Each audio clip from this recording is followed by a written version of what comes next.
Yo, YouTube, what's up with your boy, Sports and Fitness Rants? I'm back, guys. Click that like button. Subscribe to my channel. What's up, y'all? Welcome back, guys. Welcome back, man. Got another great video for you guys today, as usual. You guys know the deal on this channel. It's all about setting the record straight, stopping the lies, stopping the narratives. And in this video, man, I want to talk about the old NBA. It's fantastic. That slogan that came out, I believe it was the late 80s into the early 90s. You guys remember the slogan? It's fantastic. The key word there, guys, is fan. Fantastic. That's what that slogan was about. That's what that meant. That was about the fans, right? About, like I said, appreciating the fans. The NBA is supposed to be fantastic. They're supposed to be out there putting on a show for the people, for the fans in the league, man. That's what the NBA was always about in the 80s and the 90s when I was growing up watching the game. That's why I tell you guys today, these guys are not living up to the standard, and they're not being held accountable. They've lowered the standard. They've taken away from the grace of the NBA. And we all see that the NBA has gone downhill. But it's the true NBA fans, the basketball fans. I always say that the true fans that are standing up now. We're the ones speaking up. We're not tearing down the NBA. We're not making fun of these guys because they're so great that, we're jealous or envious of them. No, they're tearing down the NBA. These guys are not living up to the standard. So the true fans have been speaking up and calling these guys out. We've been holding them accountable, man. That's what it's about. And I want to talk about in this video real quick how the NBA used to be fantastic, man. It was fantastic. That's right. And I want to thank you guys, everyone across the world, everyone across the states that's been supporting my channel. Once again, guys, I am truly humbled. Shout out to everybody in the membership. Thank you very much, guys. Like I said, it means a lot, man, for real. And you guys know what to do, man. Turn the volume all the way up. Hit that play button. Remember, these videos are for educational purposes. And let's roll. So, yes, guys, like I said, you guys probably remember, if you're around my age, and you remember the 80s, the late 80s into the early 90s, then you guys probably remember the old commercials, the slogan that they had, the NBA. It's fantastic. And, they'd have a commercial and they'd have guys like, Magic Johnson and Larry Bird and, Michael Jordan, and they'd show like a Charles Barkley, and, you'd have some of the great players of the late 80s, Kareem Abdul-Jabbar, Moses Malone. They would show some of these guys and, some of their highlights, and they'd have some music playing, and it was a commercial. And what was the main focus of this slogan, of these commercials, was about celebrating the fans. Celebrating the NBA and the players in the NBA, their skills, what they can do, right? And it's all about showing the fans, right? Putting on a show for the fans. So during that commercial, it'd be the NBA. It's fantastic at the end, right? But during the commercial, they would show highlights of players doing stuff, and then they would show the fans' reaction to these players doing these things.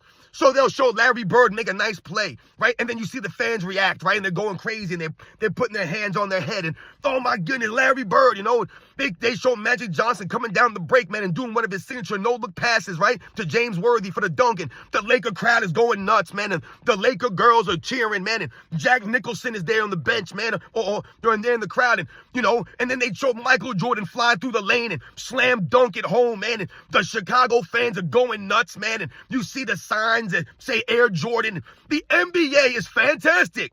They might have showed you a clip of Isaiah Thomas dribbling the ball all over the place in between guys and going around guys and showing the skills, man, and the Detroit Pistons fans, cheering them on and going crazy. This is what you would see during these commercials, these fantastic commercials that the NBA was promoting in the late 80s, I believe into the early 90s. And if I remember correctly, in the 90s, they transitioned into I love this game. You guys remember that slogan, I love this game. That was one of the best, great slogans of the 90s era of NBA. I love this game, right? That came after the NBA. It's fantastic. And remember, what I'm talking about here is the fans. As you guys can see, I've done videos on this recently. We see the NBA players don't really give a damn about the fans. And the reason why they don't give a damn about the fans is because they think the fans don't have a place in the game. They think that we don't have a place in the game. So once again, they've talked down to us. We can't speak about basketball because we didn't play in the NBA. Guys like Kevin Durant and Gilbert Arenas and some of these other clowns out here, they really believe that if we didn't play in the NBA or because we didn't play in the NBA, that we can't speak about basketball. That's how these guys feel, which is laughable to me. Complete laughable. I do not have to play in the NBA or even have tried out for the NBA or played in college. I don't have to play in high school to understand the game.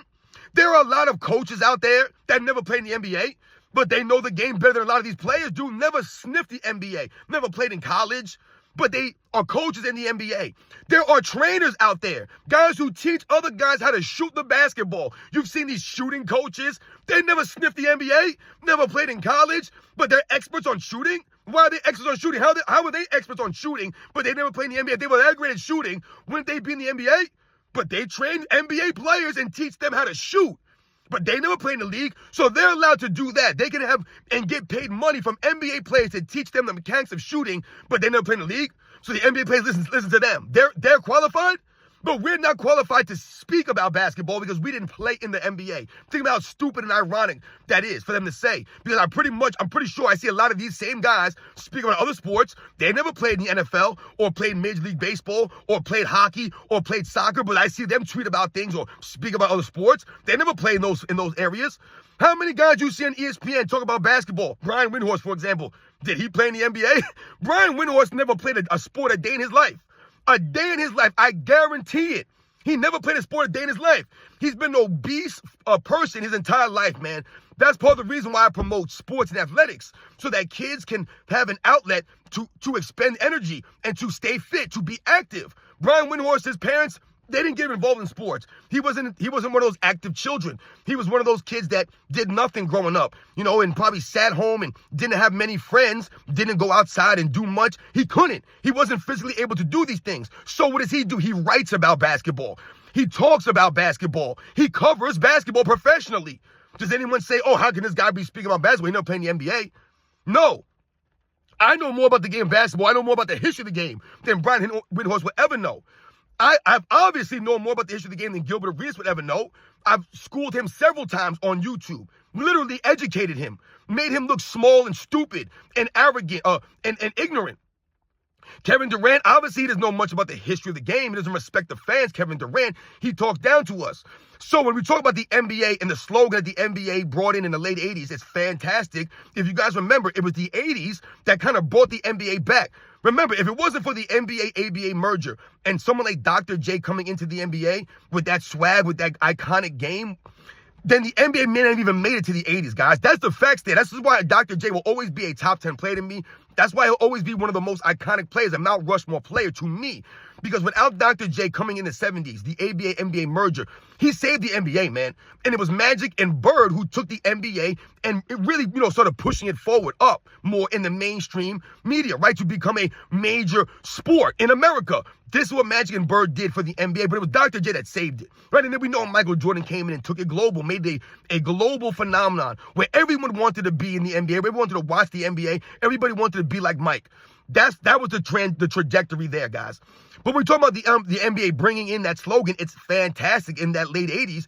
It's due to the games of guys like Magic Johnson, Larry Bird, Isaiah Thomas, Dominique Wilkins, Clyde Drexler, Michael Jordan, Charles Barkley, Hakeem Olajuwon, right? These are the guys that they were marketing, right? A Moses Malone, a Kareem Abdul-Jabbar. These are the big name players, right? These are the up and coming stars in the mid to late 80s that came in with that swag, with that overall game, which made the fans flock to the sport, which made the sport more popular. So not only did you have the guys that had games, they could do things that were creative and were flashy. They had personalities to go with those games. So Charles Barkley, the round mound of rebound, Sir Charles, had that attitude, right? He was out there and he played angry. He was out there grabbing rebounds. He was ferocious. But he also had the overall game. He could get up and down the court. He dunked the ball with authority, man. Right? He was a high flyer at that size. And he had a lot of hustle and grit to his game. So people respected Charles Barkley. Like I said, he was just a sensational player.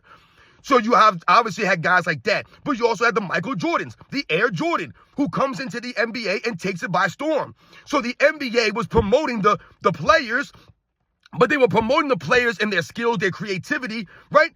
And they were doing that for the fans. For the fans. That's why in that commercial, like I said, whenever they showed the players doing something, their signature move or whatever the case may be, they would show the fans' reaction to this. That was part of the slogan. That was part of that marketing. That's what they were marketing. It's fantastic. Fan is the key word here. Fantastic. Maybe you guys don't remember this stuff, man. The thumbnail of this video is that slogan. the NBA, it's fantastic. And the reason why it was fantastic is because the fans love the game. And the reason the fans love the game is because the players love the game. They respected the game. They played with that love. You can see it. I told you, when I was a kid growing up, I could feel the intensity watching these guys. You can feel it. You hear the sneakers squeaking. You see the sweat dripping off these guys.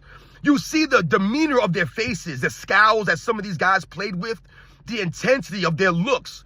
And like I said, just the way that they banged into each other, the way that they didn't back down from each other, the way they showed up every single night to compete. They didn't flop around on the court. They didn't cry and moan. These guys were true professionals, man, and they went out there and played and gave the effort. They showed up to work, man, and the fans respected and appreciated that about them. And that's why it was fantastic, because those guys went out there and played for those very fans. The very fans today that these players today say are not worth a damn. We're nobodies. Kevin Durant said, I don't F with y'all like that. You don't F with the fans? The people who are buying his jerseys and sneakers, he don't care. Because he says, y'all going to buy it anyway. Like he told that dude, hey, well, you can throw my sneakers away. You already paid for them. So, oh, well. This is the mindset of Kevin Durant. This is why I tell you Kevin Durant's a piece of garbage. A piece of garbage, man. I don't want to hear about Kevin Durant basketball skills and what he does in the court. Completely overblown. We know that. But as far as these guys talking down to the fans as if we're nothing, you guys are clueless. We actually make the game. There is no NBA without the fans. There literally is no NBA without the fans. And that's what that NBA slogan, the NBA is fantastic. That's what that meant. That's what that was alluding to. The NBA is for the fans. These guys are out there to highlight and showcase their skills for the fans. That's why I always say the All-Star game, the All-Star weekend, was supposed to be a celebration of the players' talents, their skills, their creativity for the fans. For the fans. For the people out there watching. What the hell are the players playing for? What are they playing for? You're playing for the money? Are you playing for the love of the game? If you're playing for the love of the game and not just the money and the fame, which I highly doubt a lot of these guys are, then you would be giving that effort consistently. That's, once again, that's what I tell you guys, that's how they show us they respect us. It ain't got nothing to do with you guys being nice to me or patting me on the back, shaking my hand, signing an autograph, taking a picture, giving me your game worn jersey or your sneakers. That's not how you show the fans you respect them or appreciate them. The way you show us that you respect us and appreciate us is by the effort that you give on the court, the way that you go out about your business, the way you show up to work. If you are doing those things, then we respect you. But these guys are not true competitors. They don't respect us because they don't give the effort like that. They load manage on the fans. They flop around the court by cheating the game, which is not respecting the game, which is not showing a love of the game, which ain't, once again, respecting the fans. They talk down to us. They act as if we're nobodies. I tell you, these guys think that they're better than us. They think that they're some kind of different human being because you're a millionaire or because you play in the NBA. I don't understand this disconnect with these clowns. They're not real basketball players. I told you, they're not real professionals. They're not real men. They're a bunch of kids out here playing a game. Playing a game. They're not playing a sport. They're playing a game. Because all this is a game. They're not actually playing the sport. Because when you're playing a sport, then you have things like sportsmanship. Where's the sportsmanship out here? There is none. When you're playing a sport, there's competitiveness. When you're playing a game, there's no competitiveness. It's just a game. It's a game, y'all. It's just a game. No, it's an actual sport. It's not a game. It's a sport, man. It's a sport of basketball. And in sports, you compete. Right? In sport, there's a competition. In sport, once again, you're supposed to have sportsmanship.